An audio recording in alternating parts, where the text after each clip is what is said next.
कोल्हापुरातील सत्ताधारी पक्षाच्या एका आमदारावर 40 लाख रुपये घेतल्याचा आरोप असलेला व्हिडिओ सध्या सोशल मीडियावरती व्हायरल होतोय.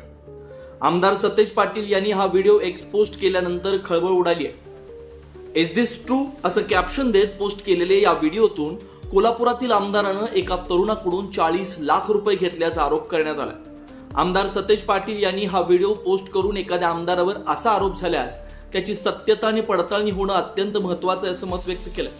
अशा प्रकारामुळे लोकांमध्ये अविश्वास निर्माण होऊ शकतो. या व्हिडिओला मुख्यमंत्री आणि उपमुख्यमंत्र्यांना टॅग करून त्यांचा ताबडतोब खुलासा होणं आवश्यक असल्याचं आमदार सतेज पाटील यांनी सांगितलंय. बरोबर आहे. ते म्हणाले साहेबांचे 5 आणि आमचे दोघांचे 1-1. ऐका त्याप्रमाणे 40 लाख मी तुम्हाला दिले. माननीय आमदार जे कोल्हापूरला आहेत, ज्यांनी ह्या मुलाकडनं 40 लाख रुपये घेतले आहेत, त्याचा पूर्ण व्हिडिओ ते मुलाशी बोलताना माझ्याकडे आहे. जर उद्यापर्यंत पैसे नाही मिळाले तर हा मुलगा माननीय मुंबई उच्च न्यायालयामध्ये तो पूर्ण व्हिडिओ घेऊन क्रिमिनल याचिका करणार आहे. हे माननीय आमदारांनी लक्षात ठेवायचं आहे. मराठी बाणा, मराठी फणा, मराठी अस्मिता ही फक्त नावाला आहे का? माननीय देवेंद्रजी फडणवीस साहेब एवढे प्रामाणिक आहेत, त्यांचा मुंबईत फ्लॅट नाही आहे. तसंच एकनाथजी शिंदे साहेब रिक्षावाल्यापासून उपमुख्यमंत्री, मुख्यमंत्री पदापर्यंत चढले. अशा प्रामाणिक माणसांकडे तुम्ही असताना तुमच्याकडून हे पाप कसं व्हावं? माननीय आमदार कोल्हापूरचे, आपण जरा कृपया त्या मुलाचं कन्सिडर करावं. हे पाप आहे. नाही, या व्यवस्थेमध्ये आमदारांच्यावर एखादा आरोप होतो त्यावेळी त्याची सत्यता पडताळणी होणं गरजेचं आहे. कारण की लोकांच्यात एक अविश्वासाचं वातावरण त्यामुळे निर्माण होतं. त्यामुळे मी तो ऑफिशियल पेजवर टाकून मुख्यमंत्री उपमुख्यमंत्र्यांना टॅग केलेला आहे की ताबडतोब मतदानाच्या आधीपर्यंत याचा खुलासा व्हावा. हे खरं आहे का खोटं आहे एवढंच आमचं म्हणणं आहे.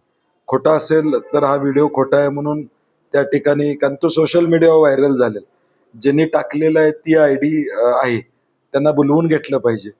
त्या व्यक्ती कोण आहेत त्यांच्याकडून खातरजमा करून घेतली पाहिजे.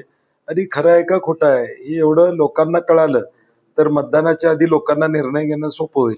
होय ना, म्हणजे एवढा गंभीर आरोप लोकप्रतिनिधींच्यावर महाराष्ट्रातल्या होत असेल तर मला वाटतंय महाराष्ट्र कुठल्या दिशेला चाललाय हे दिसून येतं. आणि म्हणून सत्यता पडताळणं, पोलिसांनी ताबडतोब त्यांना बोलवून घेऊन नेमकं हे काय आहे प्रकरण माहिती घेणं, खरं खोटं आहे का किंवा काय आहे. नाहीतर उद्या म्हणजे आज सांगून सुद्धा कोणी दखल घेतली नाही असं व्हायला नको. विरोधी पक्ष म्हणून राज्यामध्ये जर भ्रष्टाचार होत असेल तर त्याला वाचा फोडणं ही आमची जबाबदारी. नाही, माझा कोणाशी डायरेक्ट संपर्क नाही किंवा माझ्या ते संपर्कात नाहीत. काल सोशल मीडियावर व्हिडिओ आला होता आणि त्यात आमदाराचा उल्लेख आहे, सत्ताधारी आमदार असं ते म्हणतायत. त्यामुळं या जिल्ह्यामध्ये त्या पक्षाचे 3 आमदार आहेत. त्यामुळं नेमकं कोण हा प्रश्नचिन्ह आहे. आणि म्हणून या 3 आमदारांनी खुलासा करायला पाहिजे. कारण की कुणाकडे बोट जाते माहित नाही. नाव घेतलं असतं तर मग क्लिअर नाव आलं असतं, परंतु शिंदे गटाचं असं त्यात त्यांनी म्हटलंय अशी माझी माहिती म्हणजे ऐकण्यात आलेलं आहे माझ्या. त्यामुळे जर तसं असेल तर 3 त्यांचे आमदार 3 आहेत जिल्ह्यामध्ये, त्या 3घांनी खुलासा करावा. विशेष करून पालकमंत्र्यांनी देखील खुलासा करावा की कुणीतरी सांगितलं पाहिजे ना, तो मी नव्हेच म्हणून. नाही, खातरजमा म्हणण्यापेक्षा मी म्हणलं तसं या मतदानापूर्वी असा व्हिडिओ येणं हे कोल्हापूरकरांना या ठिकाणी म्हणजे ज्ञानात भर टाकणारा हा व्हिडिओ आहे की कशा पद्धतीनं काय चालतं, कसं चालतं. आम्ही ज्याचा उल्लेख सातत्याने या ठिकाणी करतो की 50 खोके एकदम ओके आणि 100 कोटीचे रस्ते असतील किंवा कोल्हापूर शहरामध्ये वेगवेगळे विषय असतील किंवा कोल्हापूर जिल्ह्यामधले विषय असतील, ते भ्रष्टाचाराचे मुद्दे आम्ही जे लोकांच्या समोर मांडतोय आता आणि पारदर्शक कारभार कशा पद्धतीनं चालतो याचा पंचनामा आम्ही सातत्याने केलेला आहे. आणि म्हणून मला वाटतंय की लोकप्रतिनिधींच्या वरचा अविश्वास या ठिकाणी वाढायला नको.